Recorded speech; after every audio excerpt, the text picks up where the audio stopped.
Oke, di video ini kita akan lanjut membahas soal nomor 15 sampai dengan 11 sampai dengan 15 ya.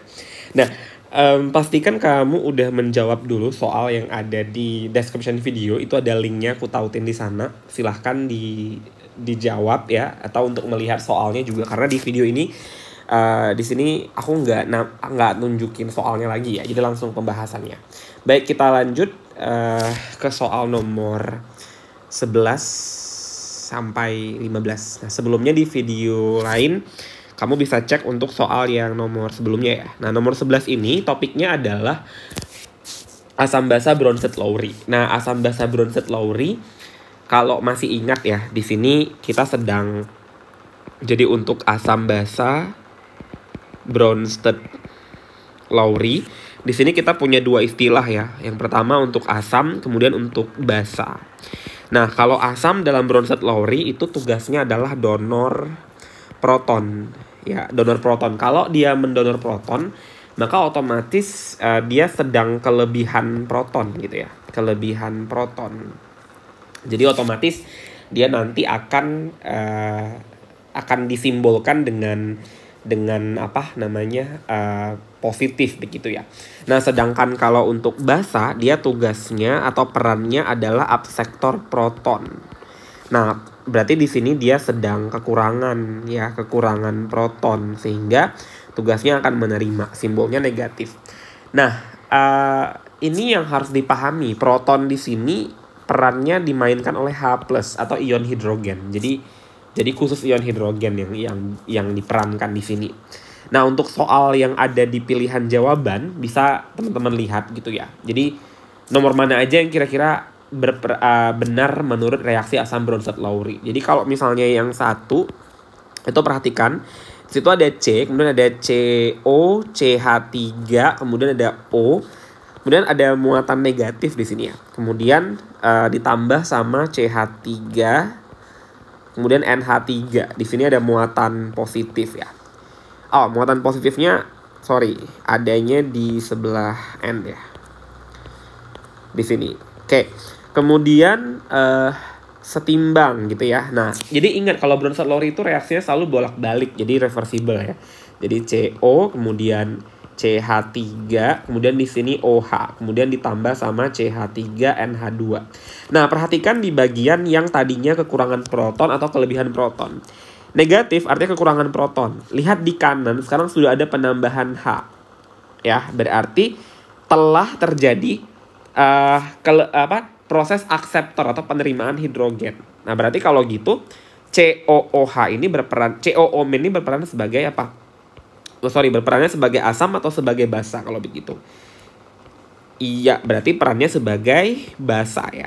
Kalau gitu, asamnya siapa? Tentu teman di sebelahnya. Perhatikan posisinya. Di sebelahnya tadi hidrogen itu kelebihan ya, karena protonnya lebih nih satu. Berarti kalau lebih satu akan terjadi donor ke rekan sebelahnya. Jadi hidrogen dari CH3NH3+ ini akan didonorkan kepada COO-. Maka nantinya berubahlah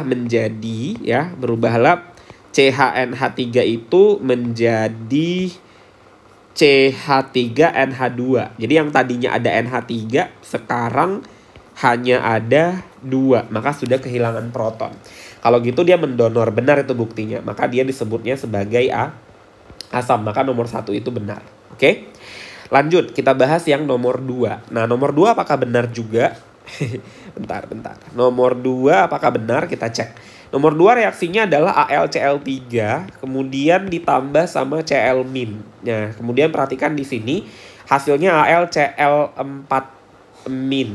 Nah, kalau teman-teman pahami gitu, di sini tidak ada proton sama sekali karena tidak ada hidrogen. Jadi otomatis untuk memenuhi Bronsted-Lowry udah nggak mungkin, makanya udah jelas salah. Tapi ini masuknya ke teori asam basa yang mana? Nah, ini mungkin bisa dikaji juga. Karena kalau masih ingat, kita punya teori lain namanya teori Lewis ya.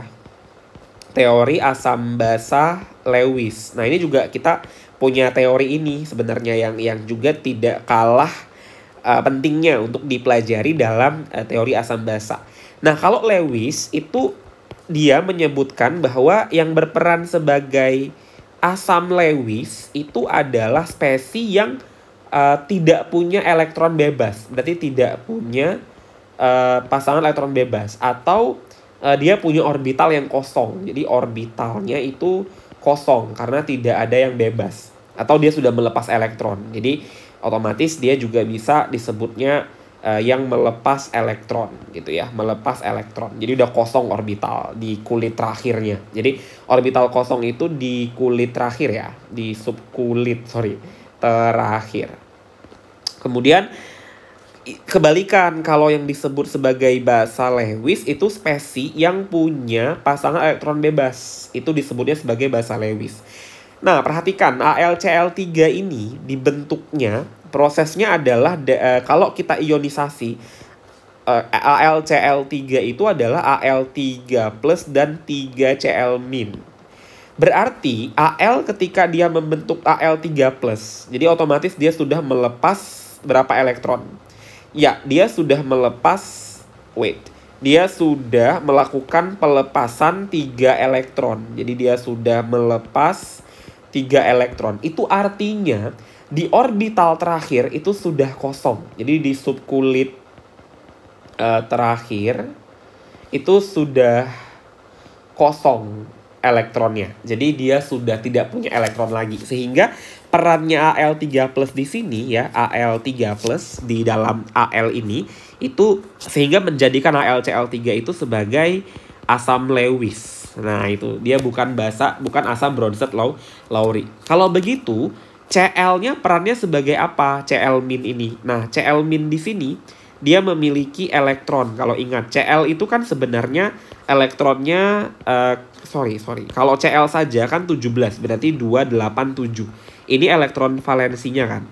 Nah, kalau dia menangkap 1 elektron lagi, maka otomatis elektronnya menjadi 7 tambah 1, 8. Maka kalau kita buat struktur Lewis Cl, itu dia punya 8 elektron atau 4 pasang elektron. Sehingga yang dipakai berikatan itu yang ini nanti sama sama AlCl3 tadi ya gitu. Kemudian sehingga nanti sisanya dia berperan sebagai elektron bebas. Dan ini memenuhi standar dia menjadi basa Lewis gitu. Jadi itu prosesnya. Jadi sebenarnya di sini ketika si AlCl4 terbentuk itu benar-benar elektronnya bersumber hanya dari Cl saja, dari Cl min itu, karena Cl-nya ada 4 kan. Jadi benar-benar sumbernya dari Cl saja. Jadi Al nggak punya elektron. Jadi dua elektron ini miliknya Al. Ini juga milik Al, ini juga milik Al, ini juga milik Al. Jadi si ini benar-benar berperannya sebagai asam Lewis gitu. Karena ikatannya kalau hanya bersumber dari 1 atom saja itu disebutnya sebagai apa? Kovalen koordinasi. Jadi ingat itu. Asam basa Lewis itu berkaitan sama teori kovalen koordinasi. Jadi elektronnya hanya bersumber dari salah satu saja. Karena kalau kovalen biasa itu bersumber dari dua-duanya, akan dipakai bareng gitu. Jadi 2 salah. Sudah pasti yang ada opsinya 2 itu bisa kamu hilangin. Jadi udah pasti di sini 1 masih bisa benar. Kemudian kalau 2 udah salah, 3 udah salah, B, C, dan E udah salah. Jadi mungkin jawabannya kalau nggak A berarti D gitu ya. Nah, coba kita lihat sekarang yang nomor 3. Nomor 3 itu seharusnya benar karena di situ ada, perhatikan aja yang reaksi ketiga itu ada CH3NH2 ditambah sama HCl kemudian menjadi CH3NH3 plus ditambah Cl min. Nah, perhatikan di sini kenapa NH3 dari awalnya dia normal-normal saja, NH2 tiba-tiba jadi plus. Berarti dia udah menerima 1 proton kan. Dari siapa? Dari tetangga sebelahnya. Nah, jadi HCl itu memberikan proton kepada CH3NH2. Sehingga di sini CH3NH2 berperannya sebagai basa Bronsted-Lowry, HCl sebagai asamnya. Nah, ini harus diingat juga pasangannya gitu ya. Nanti disebutnya konjugasi. Jadi kalau misalnya basa itu pasangan dengan konjugasi yang mirip dengan dia tapi beda 1 H, maka CH3NH3 ini kemudian menjadi asam konjugasinya. Sedangkan HCl karena di situ asam, maka HCl-nya menjadi basa konjugasinya.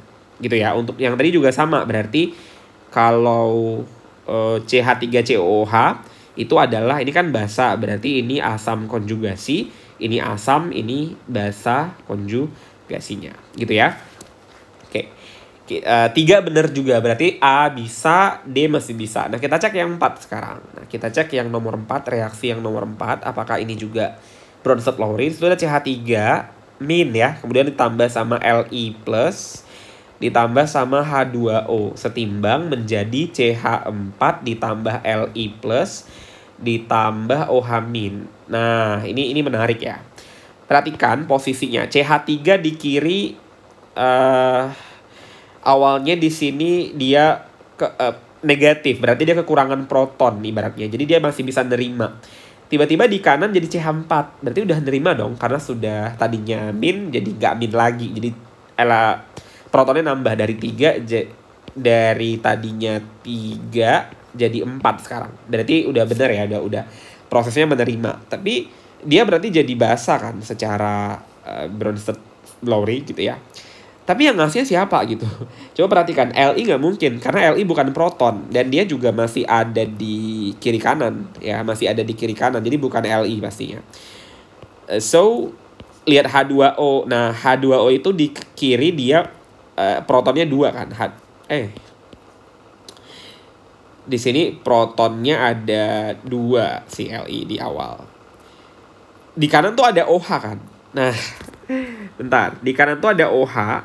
OH itu juga bentuk dari perubahan H2O. Jadi apa yang berubah? Protonnya berkurang. Yang tadinya jumlahnya 2, kemudian jadi 1 kan. Maka dia sudah kehilangan 1 proton. Maka otomatis H2O berperan sebagai asam yang mendonorkan H plusnya kepada CH3 min. Makanya dia jadi OH min. Maka otomatis CH4 ini berperan sebagai asam konjugasi dan OH sebagai basa konjugasi pasangannya. Maka jawabannya 1, 3, dan 4. So jawabannya adalah D untuk nomor berapa? 12 ya tadi. Oke, nomor 12. Nomor 11 ya. Ini masih 11. Oke. Ternyata masih soal pertama. Baik, kita lanjut soal yang kedua, nomor 12. Nah, untuk nomor 12 ini, perhatikan ada reaksi-reaksi ya. Di situ gampangnya adalah reaksi yang terjadi itu ada tahapan lambat sama cepat. Nah, mekanisme. Jadi perhatikan, kalau yang menentukan laju itu selalu yang lambat. Jadi mekanisme yang lambat itu menentukan laju. Menentukan laju reaksi.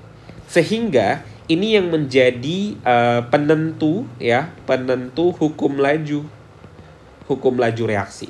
Ya, jadi reaksi yang lambat kita ambil. Kalau gitu reaksinya yang ini, reaksinya adalah CH3 kemudian 3 kali CBr menghasilkan CH3 3 kali C plus tambah Br min. Ini kan yang reaksinya tadi berjalan lambat. Sehingga hukum laju, masih ingat cara menentukan hukum laju, R atau V sama aja. Itu K kali koefisien dari reaktannya. Nah, reaktannya siapa di sini? Reaktannya adalah ini kan cuma 1 reaktannya. Nah, dan ini harus dipangkatkan sama koefisien karena dalam reaksi lambat orde itu sama dengan koefisien. Jadi ingat, untuk yang lambat saja itu orde sama dengan koefisiennya. Jadi di sini kebetulan koefisiennya adalah 1, maka nanti cukup dituliskan menjadi begini aja, CH3 3 kali CBr gitu ya, pangkat 1. Maka nanti pangkatnya tidak perlu kita tulis. Maka jawabannya yang ini. Maka yang sudah tepat di sini sesuai dengan opsi adalah yang B untuk soal nomor 12. Gitu ya. Jadi ingat, ambil yang lambat kemudian ordenya adalah koefisiennya gitu ya. Sekarang kita lihat yang berikutnya, soal nomor 13. Nah, soal nomor 13 juga masih bicara laju reaksi sebenarnya di sini ya. Bicara katalis. Jadi yang harus teman-teman ingat bahwa katalis ini dia ada paradigma yang kadang-kadang sering dianggap tidak bereaksi. Padahal katalis itu ikut bereaksi ya, bereaksi dengan reaktan otomatis dengan zat itu, tapi dia terbentuk ya, terbentuk kembali di produk. Jadi ini harus dipahami, terbentuk kembali di produk. Nah itu yang membedakan paradigma. Biasanya orang anggap katalis nggak bereaksi gitu. Harusnya dia bereaksi karena konsentrasi katalis itu mempengaruhi. Jadi katalis ini dia punya konsentrasi kan. Nah dia punya konsentrasi. Kalau dia bentuknya itu bisa jadi bentuknya ion dalam larutan, misalnya dia punya fase larutan, konsentrasinya mempengaruhi laju ya, mempengaruhi hukum laju, otomatis menentukan cepat lambatnya reaksi. Sehingga kayak di soal ini, di sini bisa kita lihat bahwa persamaan lajunya adalah R sama dengan K dikali sama Ce4+, kemudian dikali sama Mn2+ untuk reaksi yang ada di soal ini. Nah ternyata untuk reaksi ini itu diperoleh dari 3 langkah. Jadi kita punya 3 langkah reaksinya. Jadi langkah pertama, langkah kedua, sama langkah ketiga. Perhatikan langkah pertama itu reaksinya adalah Ce4+ ditambah Mn2+, kemudian hasilnya adalah Ce3+ tambah Mn3+. Di tahap kedua itu ada Ce4+ lagi tambah Mn3+, menjadi Ce3+ ditambah Mn4+. Kemudian di tahap terakhir ada TL ya, TL plus ditambah sama Mn4+, kemudian menjadi TL3+ ditambah Mn2+. Nah perhatikan mana spesi yang ada di awal reaksi, kemudian ada lagi di akhir. Berarti kita ceknya di fase awal sama terakhir. Mana zat yang ada di awal dan di akhir? Mn2+ kan. Nah itu membuktikan bahwa dia katalis sebenarnya. Dia ada di awal, bahwa dia ada di awal reaksi ya, ada di awal, tapi terbentuk lagi di akhir. Nah ini membuktikan peran daripada si Mn2+ ini adalah sebagai apa? Sebagai katalis. So ini soalnya bener ya jawabannya, kata Mn2+. Jadi jawabannya adalah yang C. Gampang kan? Itu untuk melihat mana katalis. Oke? Baik.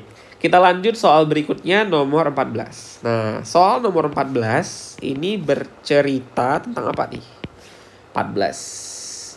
Oh, diagram ada reaksi ya, tapi ini hubungan antara diagram energi reaksi berikut ini, energi bebas Gibbs. Jadi kita punya energi bebas Gibbs. Bebas Gibbs itu simbolnya delta G ya. Kemudian manakah yang nilai tetapan kesetimbangan K sama dengan 1? Ditanya mana yang nilai K sama dengan 1. Nah, ada hubungan konstanta kesetimbangan atau di sini kita simbolkan dengan K tadi. Jadi ada hubungan K dengan energi bebas Gibbs. Jadi ini harus dipahami bahwa energi bebas Gibbs itu menentukan K atau sebaliknya gitu ya. Itulah hubungannya. Jadi ini yang harus diingat dulu bahwa ada persamaan. Jadi kenapa sih? Ingat bahwa delta G untuk jadi pada keadaan kesetimbangan, pada equilibrium atau kesetimbangan itu delta G atau Gibbs sama dengan 0. Itu yang harus dipahami. Jadi sama dengan 0, harus sama dengan 0 agar dia mencapai kesetimbangan. Jadi kalau delta G-nya sama dengan 0, bagaimana perubahan G? Otomatis nilai dari G2, G produk dikurang G reaktan tuh sama dengan 0. Kalau gitu G produk sama dengan G reaktan kan, agar bisa 0. Ya itu. Lalu perhatikan kembali, kita buktikan dari persamaan. Ada persamaan begini dalam termodinamika. Itu persamaannya adalah delta G itu sama dengan, jadi begini, delta G itu sama dengan delta G0 yang standarnya ditambah sama RT ln K. Jadi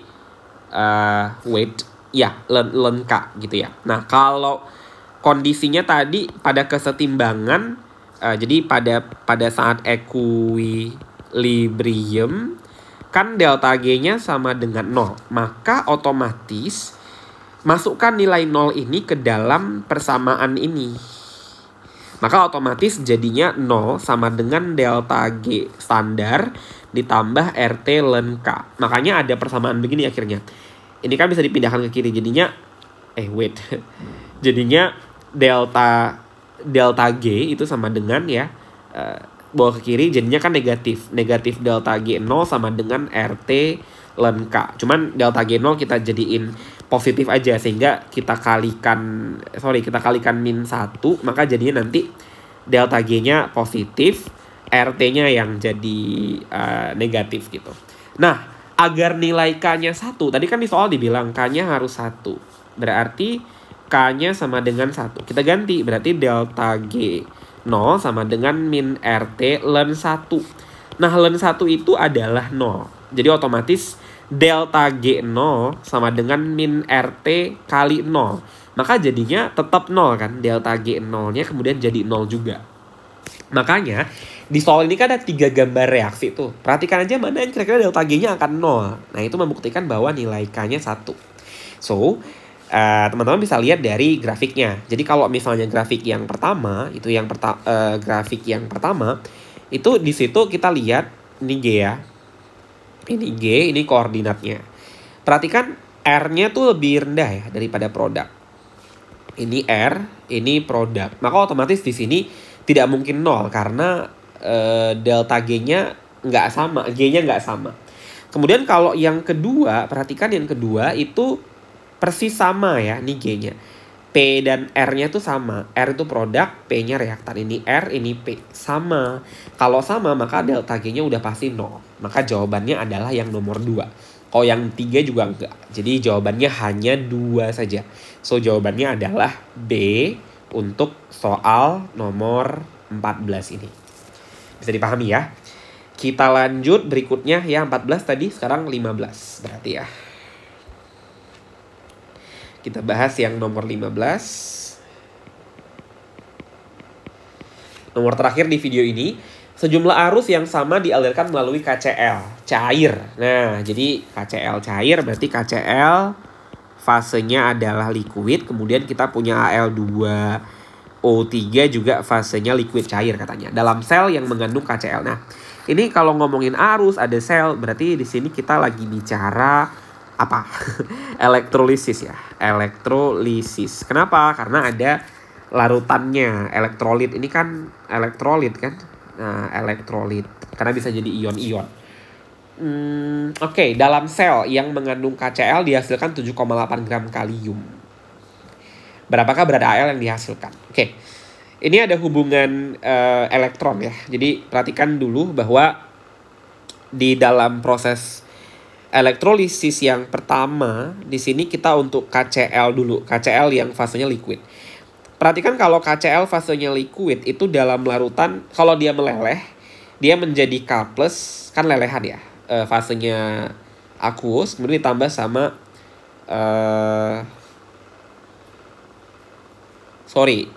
ini K+ ya. Jadi dia harus ya K+ ditambah sama Cl- ya. Sama Cl- gitu ya. Kemudian di sini kalau dia lelehan dia nggak ada air berarti ya. Maka ketika di katoda nanti reaksinya tetap reaksi ion K+-nya yang kemari. Jadi karena muatan positif ini negatif kan. Jadi otomatis bukan reduksi air. Ingat ya kalau logam 1A, 2A gitu, kalau dia ALMN, jadi misalnya untuk kation dari golongan 1A, kemudian 2A, Al3 plus sama Mn2 plus, itu kalau dia fasenya aqueous, itu reduksi air di katoda. Tapi karena di sini bukan fase aqueous, yaitu fasenya liquid, maka yang tereduksi tetap kationnya sendiri. Maka K+ tambah elektron menjadi K. Ini fasenya solid. Inilah padatan kalium yang dihasilkan tadi berapa? Ya, ini yang dihasilkan 7,8 gram di soal tadi. Kemudian di sini ditanya berapa sih hasil AL yang diperoleh kalau AL kemudian di elektrolisis. Jadi reaksi keduanya adalah Al2O3 yang sama-sama lelehan. Perhatikan ya, jadi tetap di sini konsepnya sama kayak tadi. Berarti Al2O3 itu kok dibalik jadi diionisasi jadi Al3+ ditambah O2 min ya. Jadi di sini Al-nya kalau kita kali 2 maka di sini 4 ya. Ini 6 gitu bisa ya. Bentar. O-nya 6 bener tapi bisa diperkecil lagi ya. Bisa diperkecil lagi nih kan bisa dibagi 2. Kenapa saya gede banget ya? Oh ya udah berarti. sorry. Ini kita pakai begini aja. Jangan ini kalau gitu. Jadi ini 2, ini 3. Begitu ya? Bisa ya? Oke, bisa sama aja. Nah, perhatikan di sini ketika direduksi di katoda gitu ya, katoda negatif, itu Al-nya Al3+ ditambah sama 3 elektron jadi Al. Nah, inilah yang ditanya, berapa sih berat Al ini gitu masanya. Nah, dari kedua sel ini kira-kira apa yang membuat mereka sama? Di soal dibilang bahwa sejumlah arus yang sama. Nah, kalau dibilang arusnya sama, itu artinya dari kedua sel ini katanya arusnya sama. Apa yang menyamakannya kemudian? Mol elektronnya itu sudah pasti sama, ya itu dipahami. So, kita hitung dulu mol elektron di reaksi awal, di sel yang pertama, di KCl. Untuk mendapat mol elektron ini, kita harus hitung mol K kan di sebelahnya. Jadi, kalium ini kita hitung dulu molnya. Jadi, kita hitung mol dari kalium. Mol kalium itu adalah massa dibagi AR kalium. Berapa masanya? Masanya 7,8 dibagi sama AR kalium itu 39. 78 bagi 39 kan 2 ya. Karena ini 7,8 berarti 0,2 mol. Nah, perbandingan koefisiennya sama-sama 1 kan. Sama elektron. Jadi otomatis di sini kita bisa bilang bahwa mol elektronnya sama dengan mol K kan. Karena sama-sama 1. Bagi 0,2 mol juga elektronnya. Kalau begitu, mol elektron yang dialirkan ke Al3+ tuh sama. Jadi di sini otomatis mol elektron yang ini itu juga nilainya adalah 0,2 mol. Kalau begitu Al berapa mol? Nah, ini pakai perbandingan koefisien ya. Jadi di sini kalau ada gimana sih? Kalau ada 3 mol elektron sama dengan 1 mol Al. Perbandingannya begitu. Kalau saya punya 0,2 mol gimana? Nah, ini gini perbandingannya. Kalau saya punya 0,2 mol elektron, itu saya kalikan dengan konversinya 1 mol Al per 3 mol elektron gitu. Jadi mol elektron saya coret. Ini tinggal dikalikan 0,2 dibagi 3 gitu ya. 0,2 kita bagi 3. Maka hasilnya berapa tuh? Bisa dihitung ya. 0,2 dibagi 3. Wait. Berarti 0,2 dibagi 3 itu adalah 0,067. Berarti hasilnya adalah 0,067 mol Al. Molnya dapat, kita hitung massa sekarang. Berarti massa dari Al itu adalah berapa? Molnya kita kali sama apa? Massa itu mol kali AR ya. Oke, molnya 0,067 mol. AR-nya berapa? Si 27 ya. 27 gram per mol satuannya. Nih molnya kita coret. Maka dikali 27. Itu hasilnya adalah 1,8 gram AL. So hasilnya adalah yang D untuk nomor 15. Begitu ya, bisa dipahami. Kita lanjut soal berikutnya 16-20 di video yang chapter 4. Silakan ditonton sampai habis. Sekian. Terima kasih. Bye semuanya.